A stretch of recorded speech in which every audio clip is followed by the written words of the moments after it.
આ થરાની બાજુમાં દેવ દરબારનો જાગીરી મઠ ઓગણનાથજી મહારાજનું સાનિધ્ય સાહેબ.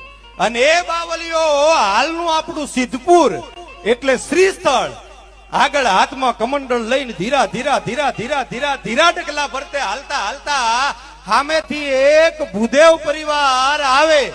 એનો એકનો એક દીકરો સ્વર્ગમાં સીધાવી ગયો, હાથમાં નનામી છે. આખો પરિવાર ચોધાર આહુડે રડતો. આપણા બનાસકાંઠાનો એક સંત હાથમાં કમંડળ લઈને નનામીને જોવીને નનામીને ઉભી રાખીને એટલું કીધું કે ભૂદેવ હું કામ રડો છો? કે મારો એકનો એક દીકરો ગુજરી ગયો.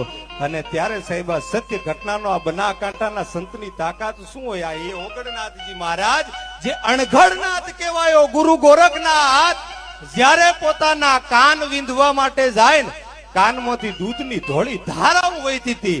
અણઘડનાથ કેતા ઓગણનાથ પાણીના એક કમંડળમાંથી એક અંજળીનો છાંટ કરીને અલગ નો નાદ કરે ને તો નનામી માંથી મળદાને બેઠા કર્યાના દાખલા છે સાહેબ આ બનાસકાંઠાના સંતોની તાકાત.